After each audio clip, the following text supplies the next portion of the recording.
제가 고등학생 때 일인데요. 저희 형님이 그 구약성경 창세기를 이렇게 읽다가 굉장히 흥분을 하면서 한 사람을 비난하기 시작했습니다. 야, 진서봐, 야곱은 정말 나쁜 놈이야. 그렇게 생각하지 않냐? 여러분, 구약성경을 읽다 보면 야곱에 대한 이야기가 한참 나오죠. 근데 야곱에 대한 그 스토리, 그 사건을 생각해 보면 맨 처음 흔히 떠오르는 사건은 그 팥죽 사건 아시죠? 팥죽 사건. 어느 날 형 에서가 밖에 나가 사냥을 하다가 시장한 채로 들어온 것 같습니다. 마침 동생이 팥죽을 끓이고 있었어요.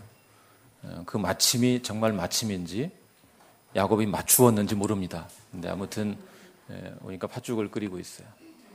그래서 그 배고픈데 팥죽 좀 다오. 보통의 동생 같으면 얼른 떠서 주겠죠. 좀 못된 동생 같으면 끓여 먹어. 뭐 그리고 자기 혼자 먹든지. 야곱은 그 순간 머리를 쓰기 시작했습니다. 내가 평생의 소망이 있는데 저 장자의 명분을 빼앗아야 되는데 잘됐다 싶어서 그 장자의 명분을 내게 팔아라. 그럼 팥죽을 줄게. 에서는 좀 이렇게 스케일이 큰 사람인지 그래서 그런 거 뭐 별거 아니라고 생각하는지 아니면 좀 생각이 없는 사람인지 잘 모르겠는데 배고파 죽겠는데 뭐 장자의 명분이 다 뭐냐 그러고서 너 가져라 그러고서 팥죽을 얻어 먹었습니다. 야곱하면 제일 먼저 그 사건이 떠오르죠. 팥죽으로 장자의 명분을 빼앗은 사건이죠. 또 떠오르는 사건은 아버지 이삭을 속인 사건이죠. 아버지 이삭이 어느 날 에서를 불렀습니다. 내가 너를 축복하기를 원하는데 네가 가서 사냥을 해서 짐승을 잡아서 요리를 해다가 가져오면 내가 네가 만든 별미를 먹고 너를 마음껏 축복하마. 그렇게 이야기를 했습니다. 그런데 그 이야기를 듣고 에서는 나갔는데 또 한 사람 들은 사람이 있었죠. 어머니 리브가가 그 이야기를 들었습니다. 그리고 얼른 야곱을 불렀습니다. 참 불행한 집안인데 아버지는 장남을 좋아하고 어머니는 차남을 좋아하고 그렇게 사랑도 나누어서 했어요. 반반 나누어서 사랑했는데 그러니까 어머니가 야곱을 사랑하니까 야곱을 불러서 설명을 해준 겁니다. 여차저차해서 이렇게 되었다. 그러니 너는 내가 요리를 만들어 줄 테니까 네가 형인 것처럼 위장을 하고 아버지에게 가서 장자의 축복을 받아라. 그 말을 듣고 야곱이 어머니 그게 무슨 말씀이십니까? 그럴 수 없습니다. 이렇게 말했으면 좋을 뻔했는데 야곱이 그럴 수 없다고 말했는데 그 이유는 형은 털이 많은 사람이고 나는 털이 없는 사람인데 잘못하다가 들켰다가는 축복은커녕 저주를 받을 것 같습니다. 리브가가 대단하죠. 염려 마라 다 생각이 있다. 염소 가죽을 갖다가 붙여주었습니다. 저는 그 말씀 볼 때마다 에서가 털이 얼마나 많았기에 염소 가죽하고 구분이 안 될까 그런 생각이 드는데 아무튼 그렇게 위장을 했습니다. 그리고 아버지에게 가서 요리를 갖다 드렸죠. 어떻게 빨리 왔느냐? 아버지 하나님이 순적히 만나게 하셔서 거짓말을 아주 능청스럽게 잘합니다. 그런데 이삭이 보니까 목소리가 아니거든요. 아마 한 놈은 테너, 한 놈 베이스였던 것 같은데, 그러니까 좀 목소리가 아니거든요. 그러니까 네가 정말 에서냐? 그러니까 야곱이 제가 정말 에서입니다. 또 손을 만져보고 뭐 다 하죠. 저는 근데 제가 에서입니다 하는 그 말씀을 볼 때마다 그 말이 이렇게 들려요. 저는 사기꾼입니다. 저는 거짓말쟁입니다. 그렇게 들려요. 근데 결국 이삭이 유명한 말을 남기죠. 음성은 야곱의 음성이로되 손은 에서의 손이로다. 그러면서 마음껏 축복을 하는 그 사건이죠. 두 번째 야곱의 악행이랄까요? 두 번째 일이죠. 자, 그러다가 결국 형 에서를 피해서 외삼촌 라반의 집으로 도망갔죠. 거기서도 끝나지 않습니다. 라헬이란 여인을 사랑했죠. 라헬을 사랑해서 라헬을 차지하고 싶어서 외삼촌과 협상을 했습니다. 근데 나중에 보면 외삼촌의 재산을 차지하기 위해서 묘한 술수를 씁니다. 외삼촌, 전박이는 내 품삯으로 하고 다른 것은 외삼촌 것으로 하고 그렇게 합시다. 아마도 전박이가 얼마 없었겠죠. 그러니까 그렇게 협상을 한 것 같은데, 그 다음부터 야곱이 양을 치면서 그 중에서 좀 건강한 놈이 오면 버드나무 껍질을 벗겨가지고 무늬를 내고 그 앞에 새끼를 베게 합니다. 그러면 될까요? 과학자 여러분. 그런다고 되지는 않겠죠. 제가 물어보았습니다. 혹시나 싶어가지고. 그런다고 되지는 않는다고. 그런데 그런다고 되긴 됐어요. 그렇죠. 그래서 된 건 아니지만 하나님의 역사인지 하여튼 됐습니다. 그래서 또 외삼촌 재산을 막 차지하기 시작했습니다. 또 한 가지 있죠. 고향으로 돌아오는 길에 라반을 피해서 고향으로 돌아오는데 형 에서가 자기에게 원한을 품고 있는 형 에서가 자기를 찾아오고 있다 하는 이야기를 듣습니다. 400명을 거느리고 찾아오고 있습니다. 궁금하죠? 환영 인파일까? 나를 치려는 군사일까? 알 수가 없는 거죠. 야곱이 두려운 마음이 생겼습니다. 그래서 모든 재산을 두 대로 나누었습니다. 왜? 혹시 에서가 앞에 있는 무리를 치면 뒤에 있는 거라도 숨기려고, 피하려고 나누었습니다.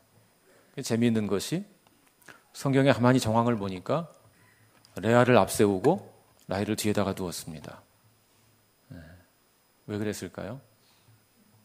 야곱의 입장에서 레아는 1+1이었거든요. 1+1. 서비스로 끼워준 거였거든요. 그러니까 사랑하던 여인 라헬은 지키려고 또 머리를 쓴 겁니다. 인간적으로 보면 참 이렇게 나쁜 짓을 연달아 하기도 쉽지 않아요. 굉장히 나쁜 사람이죠. 그런데 여러분, 히브리서 11장은 믿음의 영웅들을 기록한 장이거든요. 그럼 야곱도 믿음의 영웅이니까 기록한 거예요. 마치 그 명예의 전당 같은 거잖아요. 명예의 전당. 명예의 전당에 헌액됐단 말이죠. 믿음의 사람으로.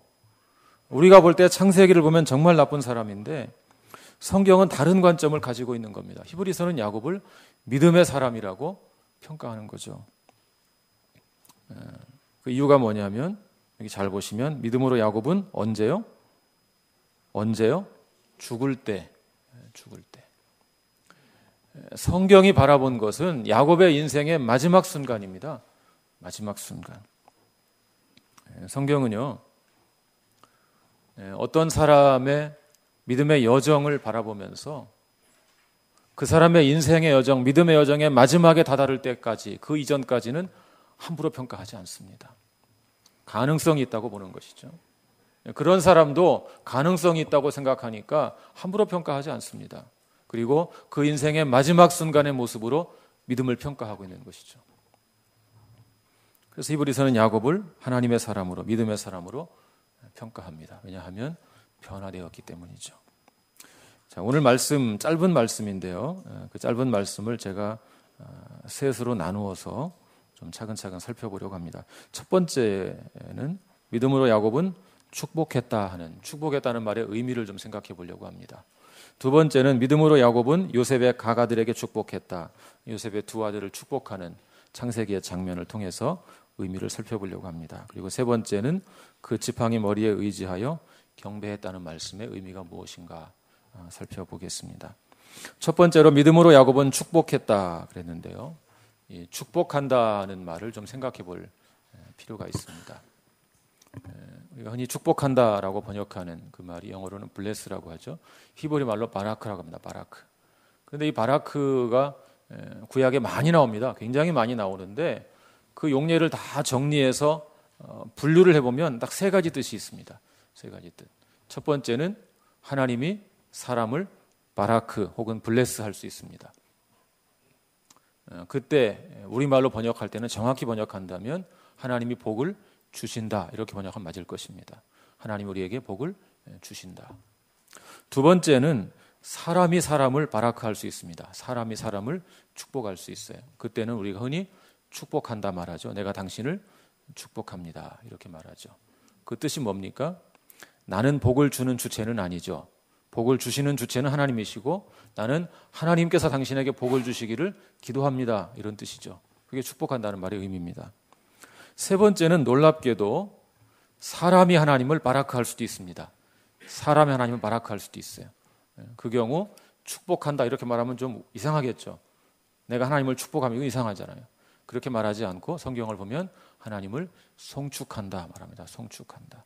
하나님의 이름을 높여서 찬송하고 노래한다. 그때도 바라크라는 단어를 씁니다. 같은 단어입니다. 전부 다 같은 단어인데 그렇게 셋으로 나누어서 세 가지 용례로 사용합니다. 자, 그러면 오늘 말씀에 나오는 이 야곱이 축복했다는 것은 몇 번째일까요? 두 번째겠죠. 야곱이라는 사람이 이 자기 손자들에게 축복하는 것이니까 두 번째 경우일 것입니다. 자, 그렇다면 도대체 야곱이 자기 손자들을 축복하는 것이 그의 믿음과 무슨 상관이 있을까? 왜 그것을 믿음의 행위로 보았을까? 생각해 볼 필요가 있죠. 야곱의 인생을 생각해 보면요, 한마디로 말하면 복을 쟁취하는 인생이에요. 복을 쟁취하는 인생. 그냥 하나님께 복을 구하는 사람이 아니에요. 하나님께 복을 구하는 사람이라면 기도하면서 기다리면 되는 거죠. 그런데 그렇게 하지 않았어요. 야곱은 자기의 생각과 자기의 노력으로 집착하고 빼앗았어요. 복을 쟁취하는 인생을 살았어요. 태어날 때 발뒤꿈치를 붙잡고 태어났죠. 형의 발뒤꿈치. 야곱이 뭐 야심이 있어서 그랬을까요? 태어날 때부터? 그렇게 볼 수는 없죠. 아마 쌍둥이니까 나오다 보니까 손을 이렇게 대고 있었을 것 같은데, 근데 그 모습을 보고 이름을 지어주었어요. 발뒤꿈치를 잡은 자. 그러니까 어떤 분은 성경은 역사적인 사실이 아닌 것 같다. 뭐 누구 어떤 아버지가 그런 이름을 짓겠느냐. 우리는요 불과 몇십 년 전에 그런 이름 지었어요. 뭐 끝순이 이런 이름. 생각해 보세요. 얼마나 그 싫어합니까? 본인은 딸 그만 낳으라고 한 10명쯤 낳는데 계속 딸 나오니까 뭐 이상한 이름을 진단 말이죠. 그게 몇십 년 전 이야기예요. 근데 지금 이 얘기는 몇천 년 전 이야기거든요. 그럴만 하죠.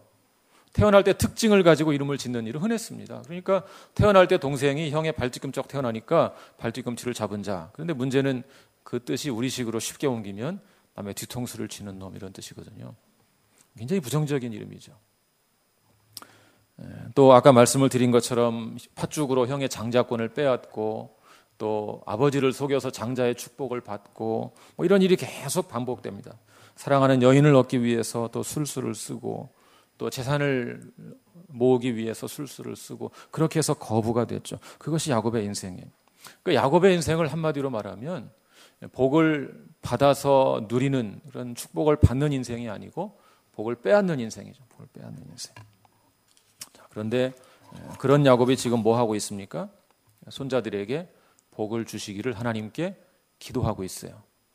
여러분 이것은 굉장히 놀라운 변화예요. 야곱이 변화되기 이전 같은 뭐라고 하면 되겠어요? 야, 할아버지 말 잘 들어. 복은 가만히 있다고 오는 게 아니야. 기도한다고 되는 게 아니야 이놈들아. 할아버지 봐라. 악착같이 빼앗아야 돼. 악착같이. 인생 그렇게 사는 게 아니야. 뭐 이런 말을 해줘야 될 것 같은데 그런 말 하지 않고 야곱이 하나님께 기도합니다. 내 손자들에게 복을 주십시오. 기도합니다. 여러분 복을 쟁취하는 인생은 겉으로 볼 때 멋있게 보일 수 있는데요. 그 내면은 그렇지 않습니다. 사람들은 그를 보고 영웅처럼 생각합니다. 어떻게 그렇게 어려운 환경에서 그렇게 높은 지위까지 올라가고 그렇게 영광을 얻을 수가 있습니까? 뭐 이야기해 주십시오. 이러고 뭐 사람들은 멋있게 볼지 모르지만 그 내면은 굉장히 피곤합니다. 굉장히 피곤해요. 야곱은요 늘 쫓기고 불안한 인생을 살았어요. 피곤한 인생을 살았어요. 어렸을 때 고향을 떠나서 거부가 됐죠. 사실 뭐 굉장한 일이에요. 혼자 몸으로 집을 떠나서 돌아올 때는 거부가 됐어요. 우선 아내가 4명이 있었죠. 그런 분 계세요? 아내가 4명이 있는 분. 아들은 12명이 있었어요. 고대 그 당시에는 그게 굉장한 부자라는 거예요. 많은 아내와 많은 자식. 그게 중동 지방의 정서거든요. 거기다가 많은 재산까지 있었어요. 아주 성공했죠. 그런데 그 심령에는 평안이 없었던 것 같아요. 나중에 애굽에 가서 바로왕 앞에 섰을 때 바로왕이 뭐라고 물어봐요? 연세가 어떻게 되십니까? 그때 이렇게 말하죠. 제 나그네 길의 인생이 130년입니다. 한마디를 덧붙여요. 제가 험악한 세월을 살았습니다. 그렇죠. 험악한 세월을 살았습니다. 왜 험악한 세월을 살았을까요? 복을 누리는 것이 아니라, 복을 받는 것이 아니라 빼앗고 쟁취하는 인생을 살았기 때문이죠. 그런 사람에게는 항상 원수와 대적이 있습니다. 야곱을 잘 생각해 보세요. 에서를 피해서 어디로 도망갔어요? 라반의 집으로 도망갔고요. 라반을 피해서 돌아오다가 에서를 만납니다. 그게 야곱의 인생이에요. 험악한 세월을 살았죠. 복을 쟁취하는 인생은 험악한 세월을 살 수밖에 없는 것입니다. 그러므로 여러분, 복을 쟁취하는 인생을 살지 마시고 하나님 주시는 복을 누리는 인생을 사시기를 바랍니다. 수단과 방법을 가리지 않고 성공만 추구하면서 그렇게 복을 빼앗고 쟁취하는 인생은 늘 무엇인가 쫓깁니다. 이제는 하나님 앞에 내 인생을 맡기고 하나님 주시는 복을 누리는 그런 인생을 사시기를 바랍니다. 내 부족함과 약함을 인정하시기를 바랍니다. 내 힘만으로 이 험한 세상에서 승리할 수 없다는 것을 인정하셔야 합니다. 하나님이 주시는 복, 하나님 주시는 복을 저는 누리기를 원합니다. 그렇게 주님 앞에 겸손히 하나님의 복을 구하며 사시기를 바랍니다. 두 번째 부분은 요셉의 가가들에게 축복했다는 부분인데요. 한번 창세기를 좀 찾아볼까요? 48장. 한번 그 장면을 함께 보겠습니다. 창세기 48장 8절부터 20절입니다.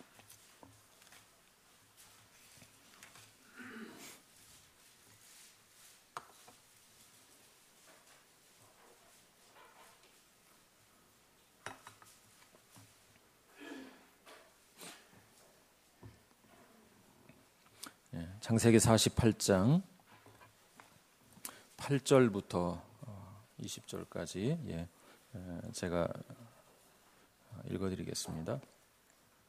창세기 48장 8절. 이스라엘이 요셉의 아들들을 보고 이르되 이들은 누구냐? 요셉이 그의 아버지에게 아뢰되 이는 하나님이 여기서 내게 주신 아들들이니이다. 아버지가 이르되 그들을 데리고 내 앞으로 나아오라. 내가 그들에게 축복하리라. 이스라엘의 눈이 나이로 말미암아 어두워서 보지 못하더라. 요셉이 두 아들을 이끌어 아버지 앞으로 나아가니 이스라엘이 그들에게 입맞추고 그들을 안고 요셉에게 이르되 내가 내 얼굴을 보리라고는 생각하지 못하였더니 하나님이 내게 내 자손까지도 보게 하셨도다. 요셉이 아버지의 무릎 사이에서 두 아들을 물러나게 하고 땅에 엎드려 절하고 오른손으로는 에브라임을 이스라엘의 왼손을 향하게 하고 왼손으로는 므낫세를 이스라엘의 오른손을 향하게 하여 이끌어 그에게 가까이 나아가매. 이게 무슨 말이냐면요, 그 이스라엘 사람들이, 중동 지역의 사람들은 오른쪽을 축복의 장소라고 생각했습니다. 오른쪽을. 그래서 그 야곱의 아들 중에 막내 아들 베냐민이라는 사람의 이름이 원래 베논입니다. 베논이. 라헬이 어머니가 낳을 때 베논이라고 불렀어요. 나의 슬픔의 아들, 이렇게 이름을 지었어요. 왜? 너무 슬프니까. 낳으면서 자기는 죽었거든요. 죽어가면서 이 아들이 엄마의 젖도 못 밟고 살 걸 생각하니까 너무 슬퍼서 슬픔의 아들 그랬어요.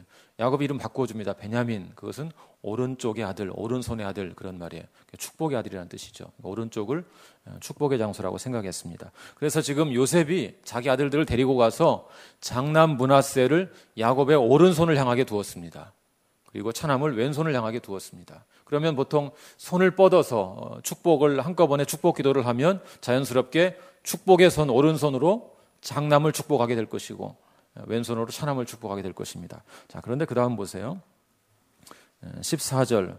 이스라엘이 오른손을 펴서 차남 에브라임의 머리에 얹고 왼손을 펴서 므낫세의 머리에 얹으니 므낫세는 장자라도 팔을 엇바꾸어 얹었더라.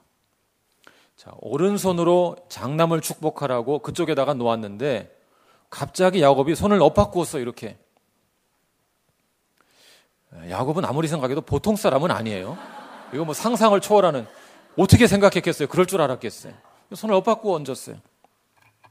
그리고 거꾸로 축복합니다. 자, 그다음 한번 보세요. 그가 요셉을 위하여 축복하여 이르되 내 조부 아브라함과 아버지 이삭이 섬기던 하나님, 나의 출생으로부터 지금까지 나를 기르신 하나님, 나를 모든 환난에서 건지신 여호와의 사자께서 이 아이들에게 복을 주시오며 이들로 내 이름과 내 조상 아브라함과 이삭의 이름으로 칭하게 하시오며 이들이 세상에서 번식되게 하시기를 원하나이다. 요셉이 그 아버지가 오른손을 에브라임의 머리에 얹은 것을 보고 기뻐하지 아니하여 아버지의 손을 들어 에브라임의 머리에서 므낫세의 머리로 옮기고자 하여 그의 아버지에게 이르되 아버지여 그리마옵소서 이는 장자이니 오른손을 그의 머리에 얹으소서 하였으나 그의 아버지가 허락하지 아니하며 이르되 나도 안다 내 아들아 나도 안다. 그도 한 족속이 되며 그도 크게 되려니와 그의 아우가 그보다 큰 자가 되고 그의 자손이 여러 민족을 이루리라 하고 그날에 그들에게 축복하여 이르되 이스라엘이 너로 말미암아 축복하기를 하나님이 내게 에브라임 같고 므낫세 같게 하시리라 하며 에브라임을 므낫세보다 앞세웠더라. 자, 왜 그랬을까요? 왜 야곱은 요셉의 두 아들을 축복할 때 차남을 더 크게 축복했을까요? 어떤 신학자가 이렇게 해석하는 것을 들은 적이 있습니다. 야곱이 하도 남을 속여봤기 때문에 요셉이 자기를 속일 줄 알고 속일 것 같으니까 요건 몰랐지. 그래서 손을 바꾸어서 축복했다. 그 신학자가 농담이라면 괜찮지만 농담이 아니라면 저는 그분이 신학자를 그만하면 좋겠다 그런 생각이 듭니다. 또 어떤 신학자들은 야곱은 차남 출신이라 차남을 좋아해서 그랬다 뭐 이렇게 해석하기도 합니다. 그래서 옛날의 야곱이라면 그럴 수도 있습니다. 옛날의 야곱. 근데 이때는 지금 야곱이 변화된 뒤거든요. 인생의 노년에 변화된 모습입니다. 그럼 왜 장남보다 차남을 더 크게 축복했을까? 그 이유는 모릅니다. 그러나 분명한 것은 성경의 정황을 볼 때 야곱은 하나님의 주권을 따라서 그렇게 한 것이죠. 아마 야곱이 나중에 인생의 노년에 많이 후회한 것이 있었을 거예요. 하나님은 처음부터 차남 야곱에게 축복의 대를 계승하려고 계획하고 계셨어요. 그러니까 자기가 그렇게 안 해도 하나님의 주권 가운데 그렇게 될 거예요. 그런데 그걸 기다리지 못하고 자기가 억지로 빼앗았던 것이죠. 그런 과정을 겪으면서 결국 하나님의 주권대로 이루어진다 하는 것을 깨달았겠죠. 그러니까 어떤 내용인지는 알 수 없지만 야곱이 설명하는 것을 보면 나도 안다 하며 설명하는 것을 보면 하나님의 주권을 따라서 그렇게 한 것이죠. 유대인들은 통상적으로 장남에게 축복권을 계승합니다. 성경을 보면 항상 그런 것은 아니에요. 아담의 두 아들 가인과 아벨, 가인이 아벨을 죽였죠. 그러면 뭐 가인을 회개시켜서 축복권을 계승하는가? 그렇지 않죠. 셋이라는 세 번째 아들 그를 통해서 축복의 대를 계승하죠. 또 이삭의 두 아들 야곱과 에서 중에도 야곱이 차남이 축복을 계승했고요. 또 야곱의 12아들 중에 장남 르우벤이 아니라 네 번째 아들 유다가 그 축복의 대를 계승했습니다. 그런 걸 보면 꼭 장남이 대를 계승하는 것도 아니죠. 세상 사람들은 장남에게 축복권을 인정하지만 성경은 하나님은 하나님의 주권대로 하신다고 말씀하는 것입니다. 야곱은 그런 하나님의 주권에 따라서 므낫세가 아니라 에브라임을 더 크게 축복하고 있는 것입니다. 여러분, 믿음이 뭘까요? 지금 이 히브리서 11장은 믿음이 무엇인가를 가르쳐주기 위해서 믿음의 영웅들의 행적을 쭉 설명하는 겁니다. 다양한 사람을 통해서 믿음의 다양한 측면들을 우리에게 가르쳐주고 있죠. 그렇다면 이 야곱을 통해서 우리에게 가르쳐주는 믿음이란 무엇일까요? 단순합니다. 내 뜻대로 살지 않고 하나님 뜻대로 사는 것입니다. 내 생각대로 살지 않고 하나님 생각대로 사는 것. 내 의지를 따라 살지 않고 하나님의 의지를 따라 사는 것. 내 주관대로 살지 않고 하나님의 주권대로 사는 것. 그것을 성경은 믿음이라고 하는 것입니다. 여러분, 내 인생이라고 내 마음대로 되는 것이 아니지 않습니까?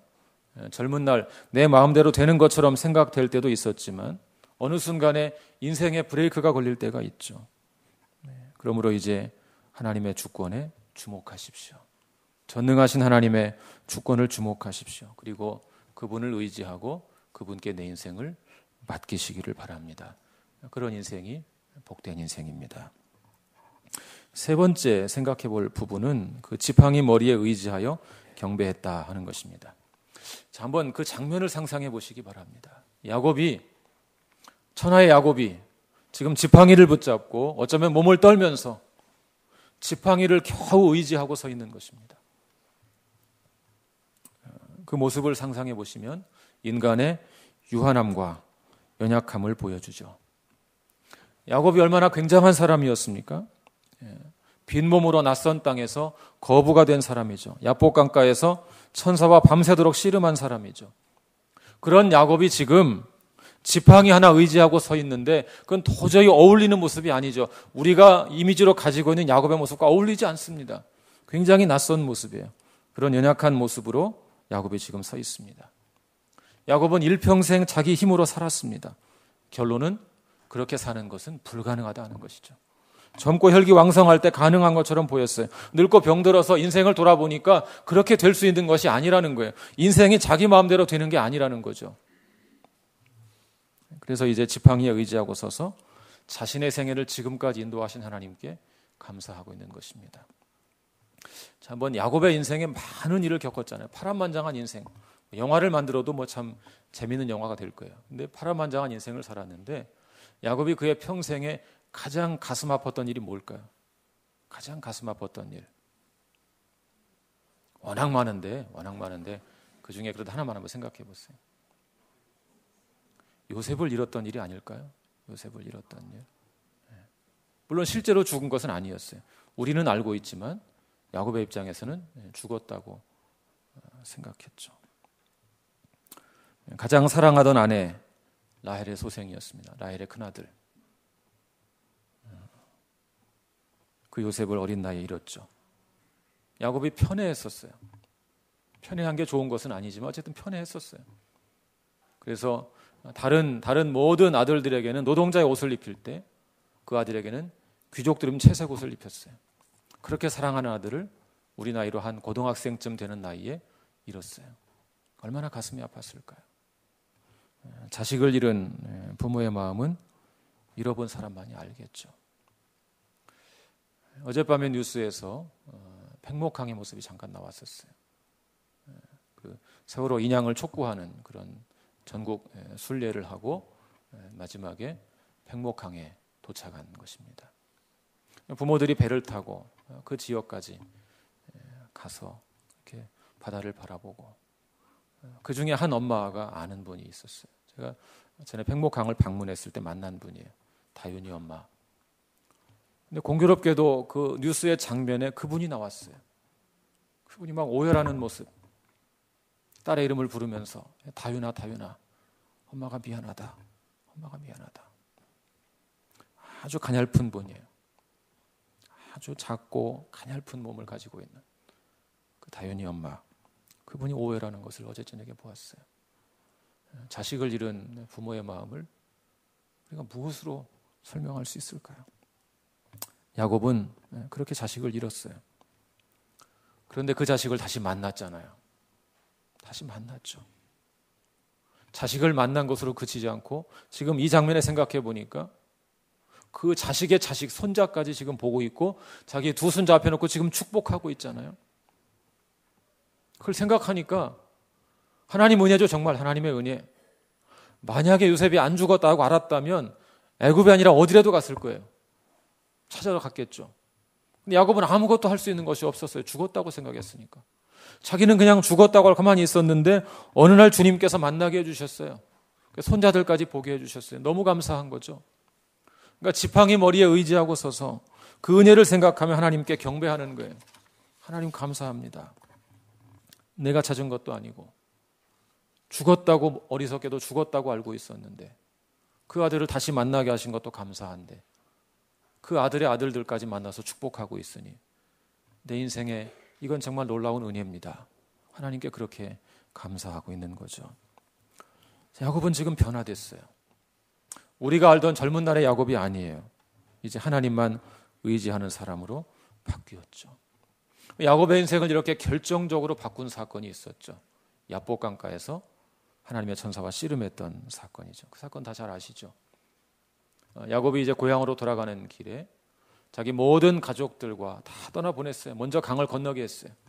그리고 자기는 강 이편에서 마지막으로 두려운 마음으로 기도를 시작했습니다. 그러다가 하나님의 천사를 만나서 천사인 줄은 몰랐죠. 어쨌든 씨름을 합니다. 뭐 씨름했다 그러니까 우리 전통 씨름처럼 뭐 삿발을 붙잡고 이런 씨름이 아니고 싸움을 한 거죠. 싸움을 한 건데 생사를 걸고 싸움을 합니다. 자, 생사를 걸고 싸움을 하는데 그러다가 마지막에 하나님의 천사가 야곱의 환도뼈를 쳤다고 그랬어요. 환도뼈가 어긋나면서 다리를 절게 되었다 그랬어요. 그 사건의 의미가 뭘까요? 환도뼈를 쳤다, 환도뼈가 어긋났다. 이게 무슨 뜻일까요? 사실 환도뼈가 뭔지는 아무도 정확히 모릅니다. 의사 선생님들 계시면 환도뼈가 뭔지 정확히 모릅니다. 그래서 번역이 다양하게 돼요. 히브리어 원문을 보면 그냥 허벅지 안쪽, 허벅지 사이 그냥 그런 정도의 의미입니다. 정확히 어딘지는 몰라요. 그래서 우리 옛날 개역 성경은 환도뼈라고 번역했었고요. 개역 개정은 허벅지 관절, 표준세 번역은 엉덩이뼈 이렇게 다양하게 번역합니다. 그런데 그 위치가 허벅지와 허벅지 사이예요. 근데 그 의미를 추정할 수 있는 그런 사건이 있어요. 아브라함이 자기 아들 이삭의 아내를 얻기 위해서 종을 보내는 사건이 나옵니다. 그런데 종을 보내면서 맹세를 시키는데 맹세하는 방식이 환도뼈 밑에 손을 넣었다고 그랬어요. 환도뼈 밑에. 그 허벅지 사이에 손을 넣었다.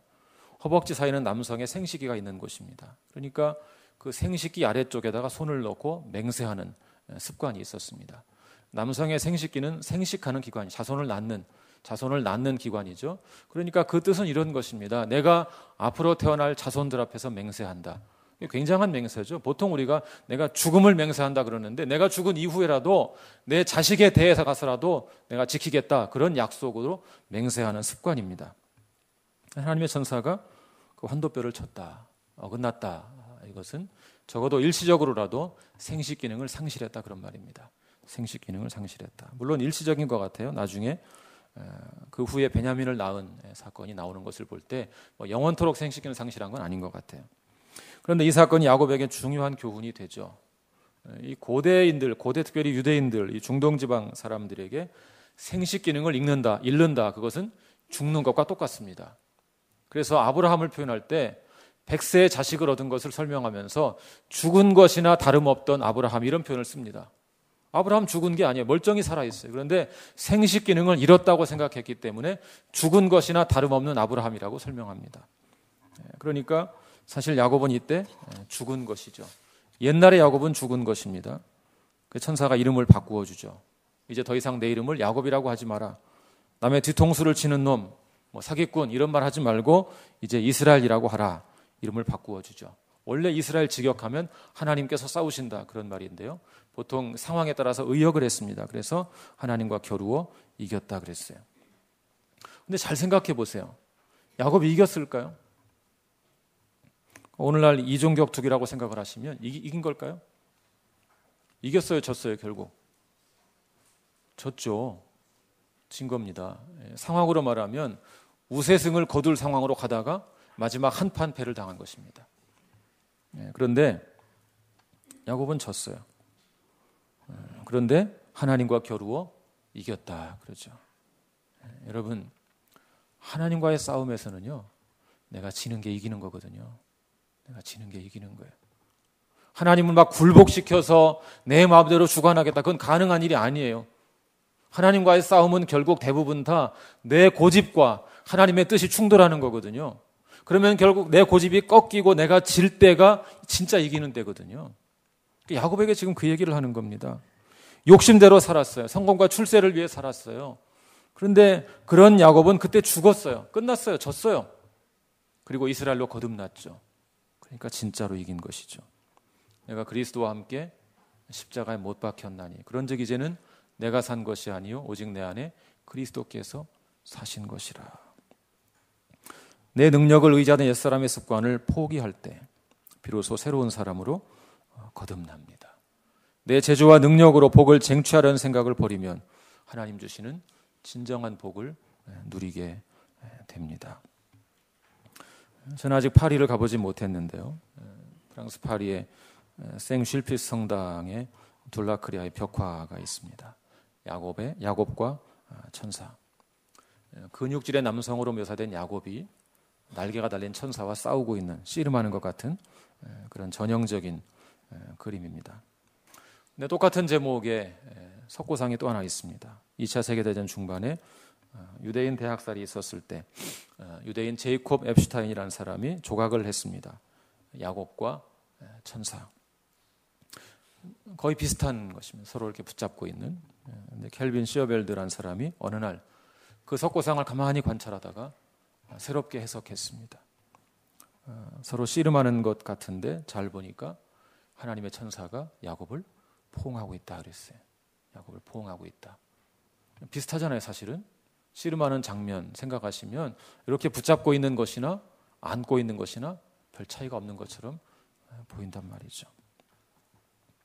아마도 켈빈 시어벨드는 이런 생각을 한 것 같습니다. 2차 세계대전 때 유대인들은 대학살을 당했습니다.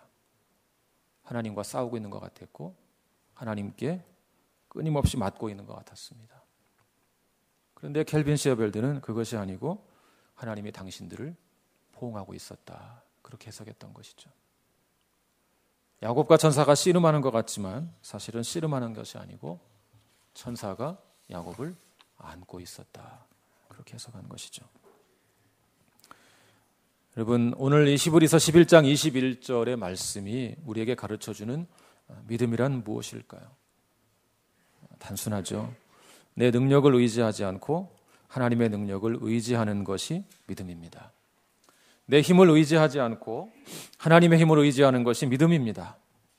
내 주관대로 살지 않고 하나님의 주권을 따라 사는 것이 믿음입니다. 신앙생활은요, 결국 일평생 자신과 싸우는 거 아니겠어요? 그래서 바울이 고백했죠. 나는 날마다 죽노라 그랬어요. 나는 날마다 죽노라. 근데 제가 이런 설교를 하면 성도들 중에 이렇게 말씀하시는 분이 있어요. 목사님, 옛사람 다 죽고 무슨 낙으로 살아요? 그렇게 너무 다 죽으면 도대체 무슨 낙으로 살아요? 옛사람이 죽으면 인생이 괴로워지는 줄 압니다. 낙이 없는 줄 압니다. 시편 35편 27절 말씀에 이런 말씀이 있습니다. 주님은 그의 종의 평안함을 기뻐하신다. 하나님은요, 우리의 평안함을 기뻐하신대요. 그런데 NIV 성경은 그 평안함을 웰빙이라고 그러겠어요. 웰빙. 요즘 웰빙 좋아하시는데 웰빙. 성도들은 옛사람이 죽은 행복이 끝나고 고통이 시작되는 줄 아는데 그렇지 않습니다. 내 옛사람, 내 자아가 죽고 하나님을 의지하면 진정한 웰빙이 시작됩니다. 세상이 주는 웰빙이 아니라 하나님 주시는 웰빙이 시작됩니다. 여러분의 능력을 의지하지 말고 하나님의 도우심을 의지하십시오. 여러분, 사실 인간의 능력이라는 것이 하나님께 비교하면 하나님의 손끝 하나만 갖지 못한 거거든요. 그러므로 내 힘으로 복을 차지하려는 생각을 버리고 하나님 주시는 복을 누리는 자가 되십시오. 그것이 진정으로 복된 길입니다. 그런 사람에게는 평생에 하나님의 선하심과 인자하심이 그 뒤를 따를 것입니다. 그래서 사망 염침한 골짜기를 통과할 때도 해를 두려워하지 않을 것입니다. 왜냐하면 주님께서 함께 하시기 때문입니다. 주님의 지팡이와 막대기가 우리를 안위하시기 때문입니다. 특별히 자기를 의지할 것이 많은 분들일수록 조심하셔야 됩니다. 나를 의지할 것이 많은 분들이 있어요. 세상에서 뛰어난 분들이 있어요. 정말 뭘 해도 뛰어나게 하는 분들이 있어요. 그렇게 자기를 의지할 것이 많은 분들일수록 내 속에 있는 죄악된 본성과 끊임없이 싸우셔야 합니다. 그래서 바울이 고백한 거 아니겠어요? 나는 날마다 죽노라. 바울이 얼마나 잘난 사람, 얼마나 뛰어난 사람이었어요.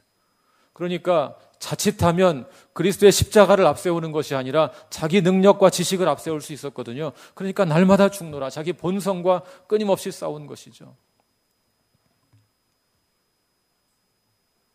자기 본성과 끊임없이 싸우며 하나님의 도우심을 매일 구하며 사시기를 바랍니다.